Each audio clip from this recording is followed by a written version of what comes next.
Every so often, a car shows up in Lemons that is pretty obviously and significantly beyond our $500 budget. And as the chief judge of Lemons and the guy in charge of judging, I have to say that usually, if it's cool enough, I don't care.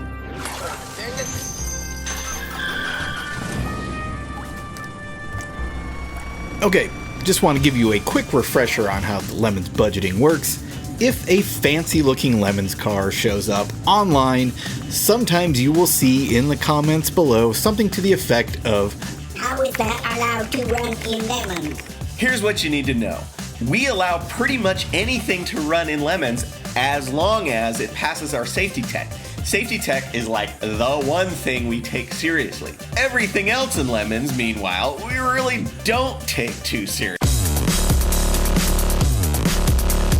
So, if your car passes safety tech, then the judges decide whether it's within the budget. If they think it's not, then they have the option of applying electronic penalty laps.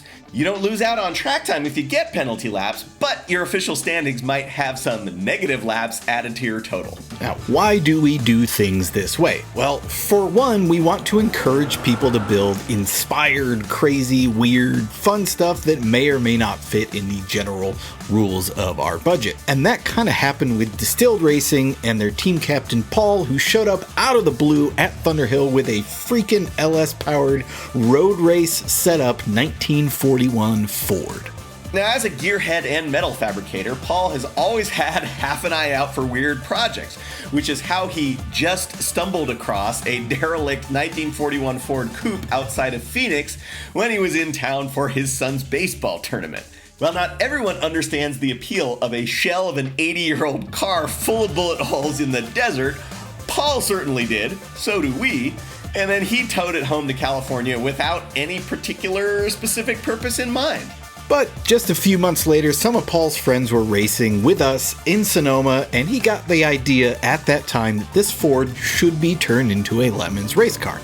It was pretty much a blank slate, so Paul could have gone a number of directions for powertrain, suspension, all that, but he has a bunch of previous muscle car experience, including Chevelle restoration, so he went through a lot of hardware that he happens to know well. Now, a lot of this stuff, like the 18-inch torque thrusts, the mix of Corvette and Willwood brakes, the sticky hen kook of Ventus rubber, is actually considered safety equipment by the Lemons rules and is exempt from budget penalties. But then you've got the 6.0 LQ4 motor from a Cadillac Escalade, the TR6060 6-speed manual transmission from a CTS-V, the Ford 9-inch, and the QA1 coilovers with double adjustable shocks.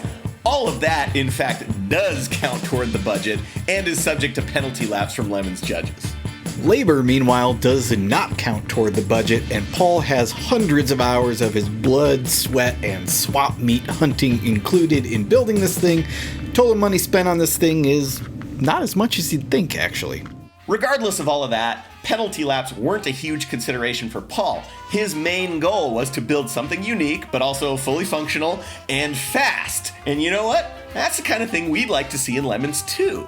On Sunday at the car's debut race at Thunderhill, with the team running in the high 70s of a 100-car field, that, according to Paul, was, and I quote, seriously the best day ever in a long time. You'll never take me alive, coppers! No, Johnny, don't do it! Every second you don't subscribe or watch one of these videos, another Vega is sent to the crusher. Won't you help us save Classic?